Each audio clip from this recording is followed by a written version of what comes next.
Greetings and salutations, friends. My name is Ariana, and on July 27th of 2019, I wrote a piece for my website that sort of began a new phase of my film criticism. It's titled Women as Heroes, Sort of, and it's still available to read on my website, awakentheam.com.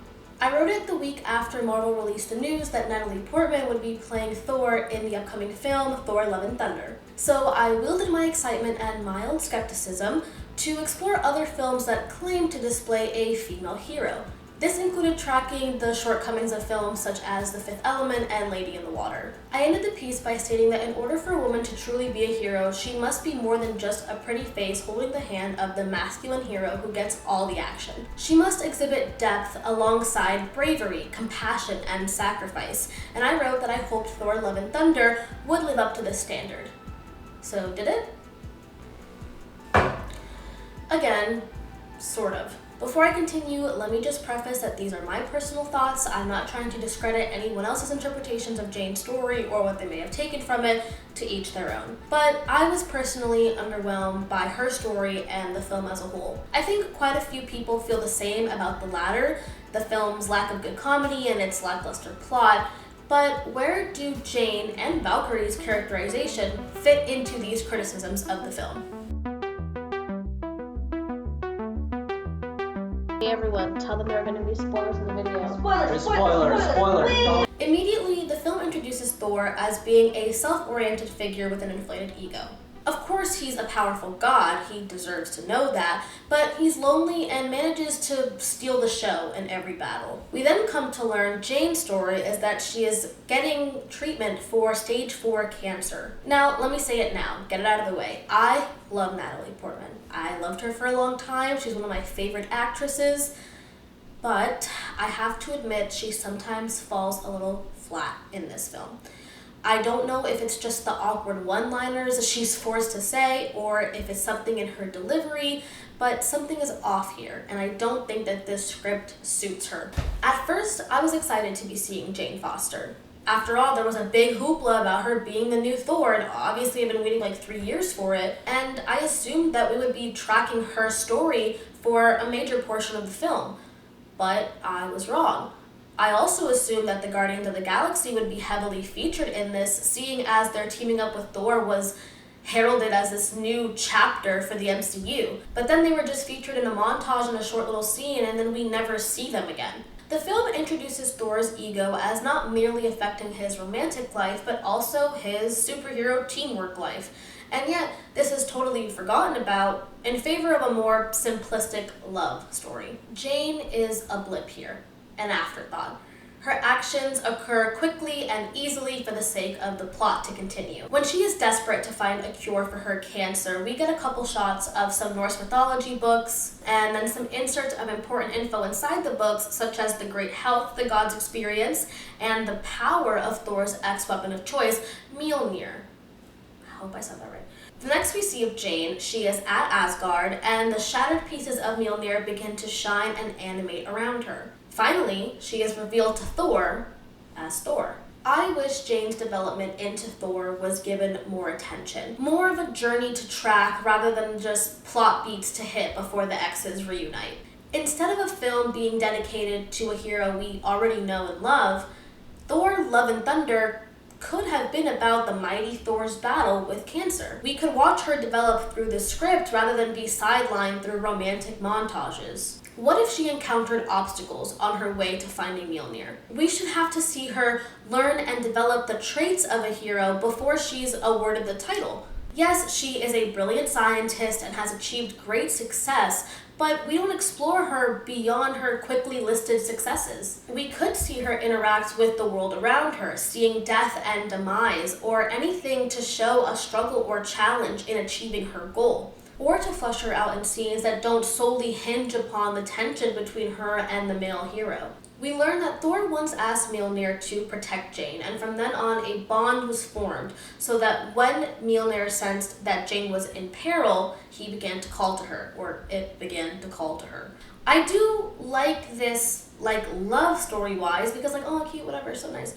But part of me wishes that Jane had done something to earn this great power. That she physically accomplished something in the plot, in this story, worth rewarding, rather than just being the girlfriend and having it handed to her. Thor has to become worthy, go through trials and tribulations as all heroes do, but Jane isn't really granted this arc, or any arc. When they introduced Jane becoming Thor as a means of survival and prosperity, I saw an exciting direction that the film could go in, but never really delivered on. Alongside Gorr's motivation to kill all the gods, the film could have explored the theme of looking to the gods and spirituality for direction and peace in life before death.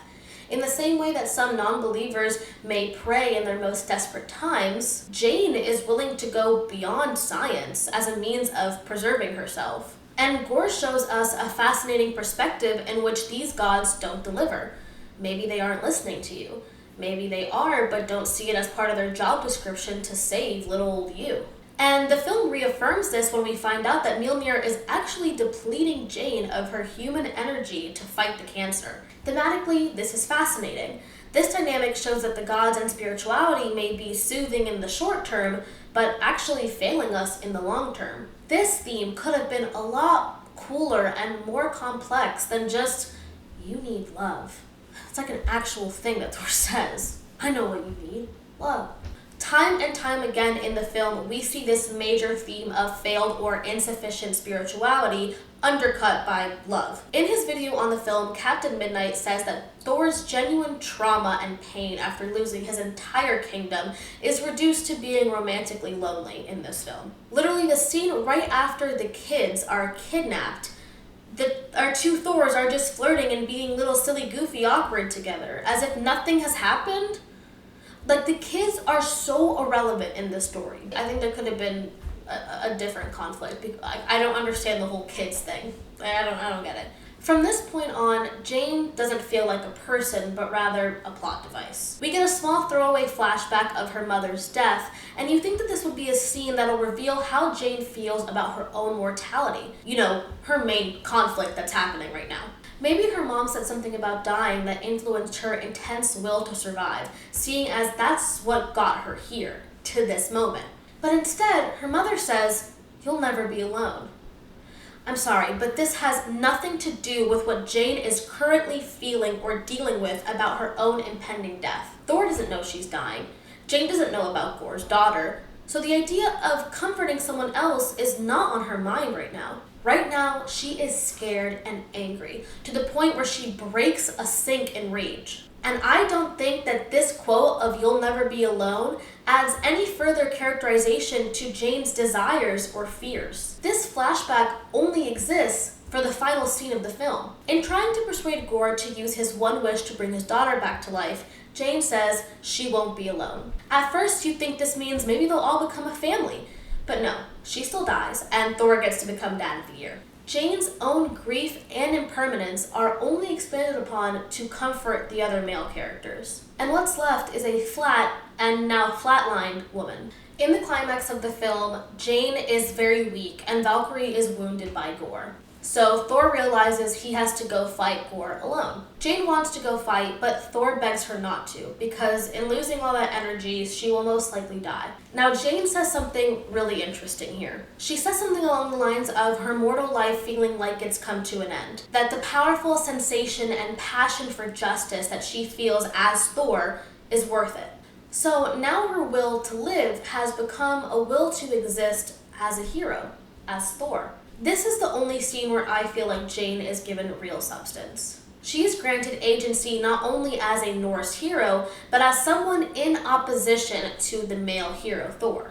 Thor doesn't want her to come so that they can have a life together once this is all over, but she arrives at the battlefield anyway. Jane is realized and passionate about wanting to help save the day. She is not catering to Thor's needs, but actually rebelling against them, which is incredible to see. Though, of course, she is punished for this because she'll die. However, while she is temporarily elevated, Valkyrie is demoted. The entire film is about Thor having to dissolve his ego and lone wolf heroism, and the main bitch gets sidelined?